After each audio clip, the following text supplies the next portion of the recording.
Hello and thank you for joining me on the history of Bangalore. I'm Ramjee Chandran here today with episode 102 of season 2. I ended the last episode with Hyder winning the first Anglo-Mysore war, the largely unworkable Treaty of Madras that bound the East India Company to a mutual defense agreement. Should Mysore be attacked by a third party, the British were required to provide troops, supplies, and military assistance. On paper, a remarkable achievement. Hyder had turned his enemy into a guarantor. But the paper, no surprises, was about to be proved worthless. Today I will talk about some events that occurred before the Second Anglo-Mysore War, one that showcases the troubles that the Mysore kingdom faced from new arch rivals and British allies, the Marathas. All that only after I take a moment to thank my sponsors, the Prestige Group. They make this podcast possible. Building cities one landmark at a time, they transform dreams into reality. You can be a part of the future. Simply add prestige to your life. The ink on the Treaty of Madras was barely dry when the first test of its provisions arrived. It was 1770, just a year after the treaty was signed, and the Marathas launched a full-scale invasion of Mysore. It was led by Peshwa Madhav Rao, one of the most capable commanders of the Maratha Confederacy. He came with a specific grievance and a specific demand. He claimed overlordship of Mysore by right, through the Maratha succession of the sovereignty of Bijapur, which had once ruled over the entire region. And he arrived with a bill, and that bill was 1 crore rupees. At that point, it was about £1 million sterling. He framed it as partly tribute and partly as punishment for Hyder's recent excesses from regional Nawabs. Obviously, Hyder Ali refused. This demand was so audacious, it was audacious to the point of insult. And refusal for a man of Hyder's temperament was the only possible response. So, the Peshwa attacked. What followed was the most serious military crisis that Hyder Ali faced since his rise to power. Madhav Rao swept through the north of the Mysore kingdom with a force that Hyder's army could not stop in open field. Maratha cavalry were fast, they were very mobile, and they knew how to live off the land. This was precisely the kind of opponent that Hyder's own tactics had been designed to replicate. He found himself on the receiving end of the same scorched earth logic that he was using so effectively against the British. The Peshwa annexed territories, installed Maratha garrisons everywhere, and pressed southwards. The only real resistance that the Marathas encountered was at Nijagal, and this was just 50 kilometers north of Bangalore. It's very close to Tumakuru. There, the Palegar of Chitradurga held his fort with fierce determination. He was supported by a unit of the Beduru fighters, and these are people I have talked about consistently right through the history of this podcast.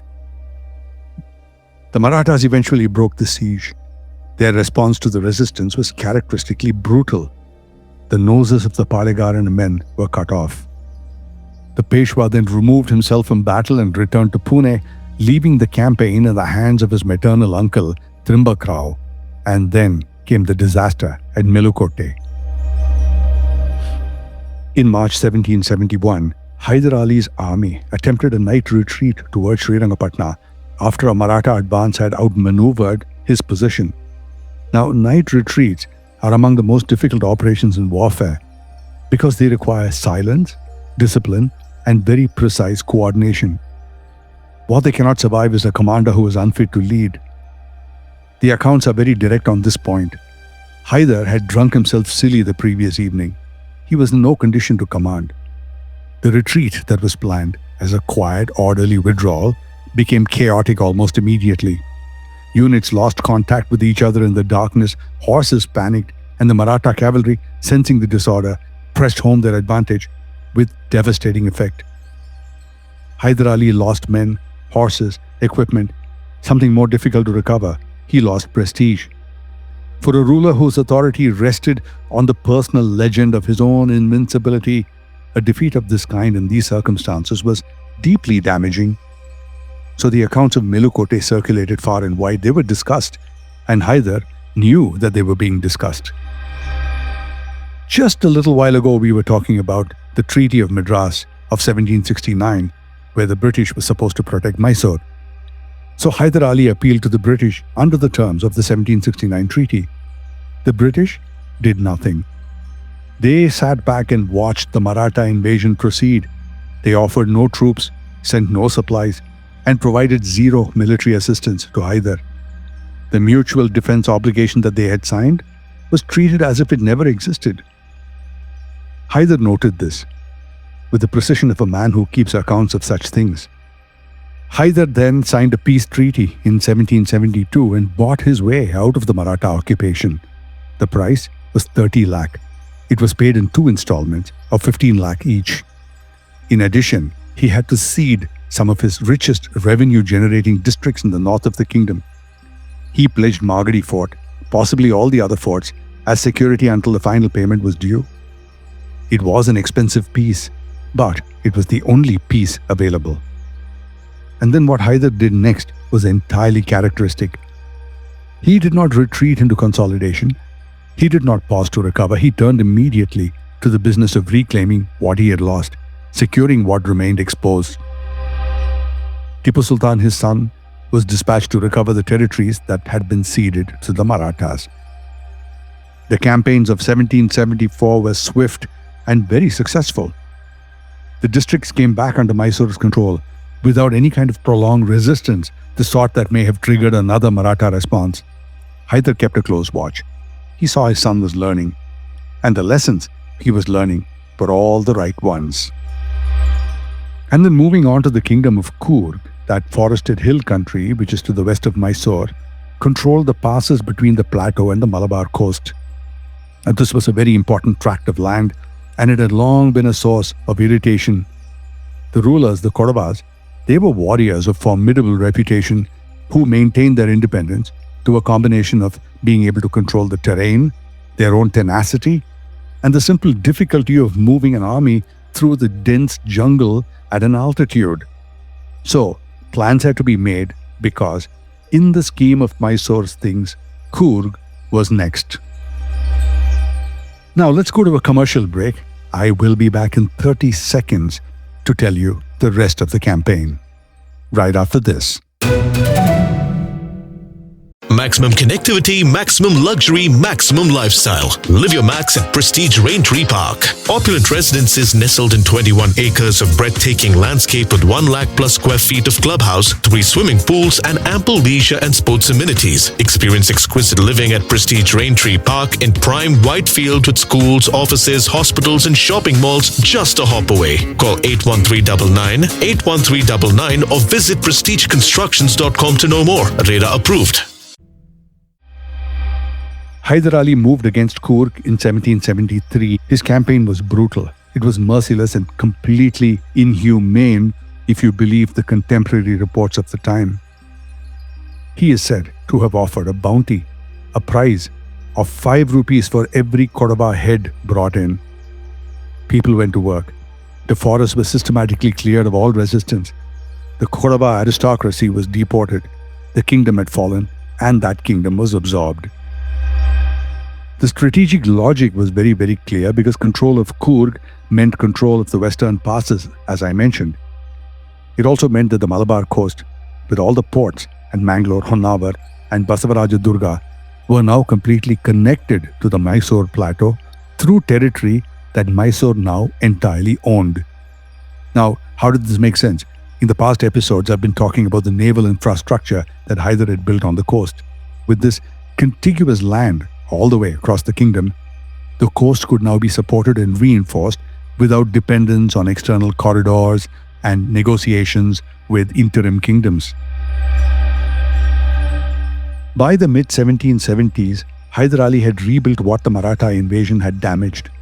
He extended what had been previously his own frontier and completely consolidated the coastal chain.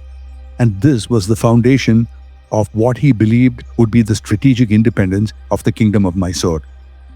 Just to remind you, right from the start, Hyder's idea was that Mysore would be a kingdom of its own, one of the kingdoms of the world, connected to the world no less than any other kingdom anywhere else in the world. So his army had been expanded, re-equipped, and completely paid for. The military-industrial complex at Bangalore in Seringapatam were producing at full capacity. The French connection was intact. There were Frenchmen everywhere helping Hyder Ali. The navy at Bangalore was fully operational. And now, if you take stock of the kingdom, on the basis of these 4 or 5 points that I have just mentioned, it was a kingdom in full, complete, and ready for anything, ready for growth. The British weren't happy. They were watching all of this with growing anxiety. If you read the correspondence of the Madras presidency from this period, it returns repeatedly to one single concern, more than anything else. Hyder's army was growing faster than their own capacity to match it. His cavalry had outbought them in the horse markets of the Deccan. He was ready to pay higher prices than the British could afford. His artillery outranged theirs in several engagements, as they found. And most of all, as we know, was the Mysore rocket. It was a weapon, too, which the British had no effective answer, and they would find out how much of a weapon it was in the Second Anglo-Mysore War. So Hyder's ability to move large forces at speed across the plateau had been demonstrated humiliatingly at St. Thomas Mount when he, along with a group of cavalrymen, left the main army and went on an expedition, riding non-stop over 3 days, covering a distance of 200 kilometers to Madras in order to go and lay siege to it. So from one perspective, the peace treaty of 1769 with the British still held, but it held in the way that a rather wobbly and ill-planned dam could hold water under increasing pressure with no mechanisms for release. By all this I mean that peace was not going to last, and the final trigger came in March 1779. The French port of Mahe. Let me take a moment to explain that. As we know, the French were headquartered in Pondicherry. Belonging to Pondicherry at the time was a small tract of land on the opposite coast, on the Malabar coast, called Mahe. Even today, it is a part of Puducherry state. It's always been that way. Because of Hyder Ali's friendship with the French, these areas had long been under Mysore's protection. Hyder Ali had made this explicit to the world. Mahe sat within his sphere of influence, and any attack on it would be treated as an attack on Mysore itself. In 1778, halfway across the world, the American War of Independence had reached its most dangerous phase for Britain, because France had entered the war on the American side. Britain and France were now again formally at war, and as always, the war extended to every theatre in the world where they operated. Obviously, Bay of Bengal, India. The Madras presidency were acting on orders from London. They moved against the French possessions on the Indian coasts. In March 1779, British forces seized Mahe. Hyder Ali immediately protested. After all, he had made his position on the matter very clear well in advance. But the British seized the port regardless. This was not merely some sort of territorial provocation. It was a statement. The British were telling Hyder Ali, as plainly as an action could tell anything, that they regarded his protestation as completely irrelevant, that his sphere of influence extended only as far as they chose to acknowledge it. So, that the Treaty of 1769, already a dead letter in practical terms, meant nothing when British strategic interests pointed elsewhere. Hyder's response to this was methodical. He did not attack immediately. Instead, he built towards an attack. Between 1779 and 1780, a new alliance took shape. This was called the Grand Alliance. It was orchestrated in part by a Maratha minister, Nana Fadnavis, who had come to the conclusion that the British presence in India could only be addressed by a coordinated effort of all the major powers simultaneously. Although all these things have long been the burden of Hyder's song, Hyder Ali was still skeptical. He was skeptical of the Marathas. He had dealt with Maratha promises before. So he told Fadnavis directly, "Your stimulating words are from the tongue, not from the heart." The ministers who direct your government are avaricious and indolent. That means greedy and lazy. Shameful deception has been practiced before and will occur again. Hyder Ali was not wrong. But anyway, he saw the larger picture and he joined the alliance, because the alternative was to face the British alone. Of course, the Nizam came in, the Marathas were in, and now Hyder Ali began to assemble his forces at Bangalore. It was by the summer of 1780 that Bangalore had become what Chikkadevaraju Wadayar had always intended it to be, the military capital of Mysore, the hub of a vast machine. What gathered in Bangalore was stupendous. An army of nearly 100,000 men gathered on the plateau around the Pete. Cavalry, infantry, artillery, the famous Mysore Rocket Corps, French officers in command of the technical arms, the arsenal at Taramandalapete producing at full speed and full capacity. Supply lines were running from the coast through Coorg and up to the plateau. All of that was entirely now within Mysore's control. And on the 18th of July 1780, Hyder Ali led this huge, massive army down from the plateau and into the Carnatic. And now, the Second Anglo-Mysore War had begun. In my next episode, I follow the opening campaign that was the Anglo-Mysore War #2 and the victory, the famous victory at Polilur that sent Hyder's name echoing all the way to the shores of the United States of America. That's coming up soon. I am Ramjee Chandran and this is the history of Bangalore.